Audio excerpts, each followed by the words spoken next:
पाठ 22वा वडिलास पत्र. आजच्या युगामध्ये संदेशवहनाची वेगळी आणि आगळी वेगळी अद्ययावत तंत्रज्ञान विकसित झालेली आहे आणि अशी तंत्रज्ञान विकसित झाली असली तरी पत्राद्वारे मनातील भावना व्यक्त करणे ही एक सुखवह बाब आहे. सहलीहून आलेल्या मुलाने वडिलांना पत्र लिहिले आहे. त्याने सहलीत पाहिलेल्या स्थळाबद्दलचा आनंद पत्रातून त्यांनी लिहून वडिलांना कळवला आहे. तीर्थरूप बाबास साष्टांग नमस्कार. समीर पत्र लिहितोय. दिनांक 22 नोव्हेंबर 2023ला. बाबा, कालच मी सहलीहून परतलो. सहल खूपच आनंददायी आणि अभ्यासपूर्ण झाली.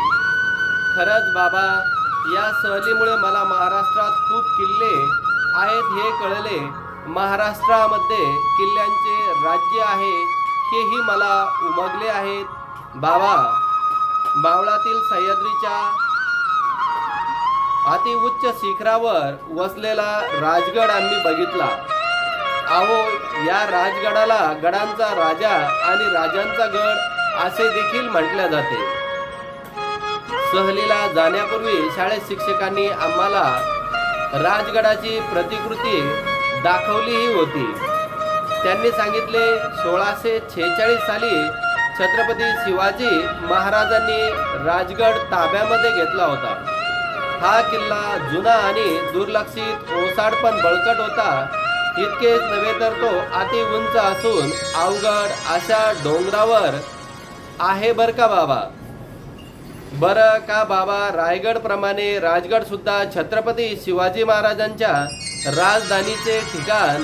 किती प्रचंड आणि भव्य किल्ला हा. या राजगडाचे भौगोलिक स्थान आणखीनच आगळे वेगळे आहे. उत्तरेला गुंजवणी नदी, दक्षिणेला वेळवडी नदीवर भाटदर धरण, पूर्वेला पुणे सातारा रस्ता, तर पश्चिमेला सह्याद्रीचा घाटमाथा पाहायला मिळतोय. भाटघर धरणांचे अथांग जलाशय सौंदर्यसृष्टी बघून मला तिथून परतावंसं वाटत नव्हतं. आमच्यासोबत अत्यंत बोलका आणि तज्ज्ञ मार्गदर्शक होता. तुम्ही मला नेहमीच किल्ल्याबाबत सांगता तशी त्या मार्गदर्शकानेही आम्हाला भरपूर अशी माहिती दिली. आम्हाला किल्ल्यासोबत खूप छान माहिती पुरवली. त्यांनी सांगितले की या किल्ल्याची उंची सर्वात जास्त पाहायला मिळते. याचा घेर 12 कोसाचा आहे. शिवाजी महाराजांनी त्याचा विस्तार केला. त्याला राजधानीचे ठिकाण बनवले. राजधानीला आवश्यक सर्व बांधकाम इथे त्यांनी करून देखील घेतले. बाबा, मी त्या किल्ल्याचे दुरून निरीक्षण केले. मला या किल्ल्यांचा आकार उपड्या ठेवलेल्या सिलिंग फॅनसारखा जाणवला. मध्यभागी पंख्यांचा उंचवटा म्हणजे बाल किल्ला. पंख्याची 3 पाती म्हणजे पद्मावती, सुवेळा आणि संजीवनी या 3 माच्या इथे पाहायला मिळाल्या.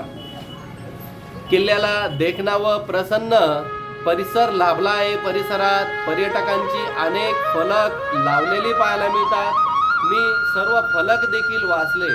मला एक फलक खूप आवडला. त्यावर लिहिले होते, या गडावर नेताजी पालकर, तानाजी मालुसरे, यसाजी कंक, सिडिमकर या थोर व्यक्तींचे वास्तव्य देखील राहिले आहेत.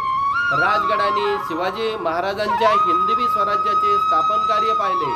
अंधाऱ्या रात्रीतील गुप्त खलबते ऐकली. महाराजांनी अनेक नव्या मोहिमांची तयारी राजगडाने बघितलेली आहे.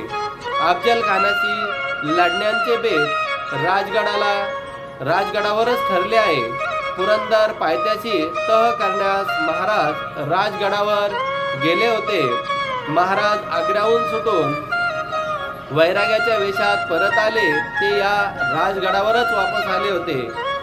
आमच्या सरांनी सांगितले, जगातील सर्व उत्कृष्ट अशा 14 किल्ल्यांच्या प्रतिकृती स्वित्झर्लंडमध्ये म्युझियममध्ये ठेवल्या आहेत. आपल्या सर्वांसाठी अभिमानाची गोष्ट अशी की भारतातील एका किल्ल्यांचा त्यात समावेश आहे आणि तो म्हणजे राजगड म्हणून ओळखला जातो. या भव्य ऐतिहासिक किल्ल्यांचे दर्शन घेताना माझा ऊर अभिमानाने भरून आला होता. त्याचे वैभव मी डोळे भरून बघितले. आपल्या पुरातन वास्तूंचा देशांचा गौरवशाली इतिहास दडलेला आहे. आपण प्रत्येक मोठ्या सुट्टीत एक किल्ला बघण्याचा ठरवूया का? आई कशी आहे इकडे आल्यापासून आजीच्या रात्री गुणगुणत असणाऱ्या भजनांनी मी मुकलो आहे असे मला वाटते. वसतिगृहातले जेवण बरे आहे, तरी आईच्या हातच्या जेवणाची खूप आठवण येते. अरे हो, मी निघालो तेव्हा माझा मित्र मोहम्मदची तब्येत बरी नव्हती. आता कशी आहे ते जरूर कळवा. तुमचा मुलगा समीर. आणि समीरने किल्ला बघितल्याचा जो काही आनंद आहे पत्राद्वारे आपल्या वडिलांना लिहून दिला आहे आणि आपल्या मित्राचीही चौकशी केली आहे.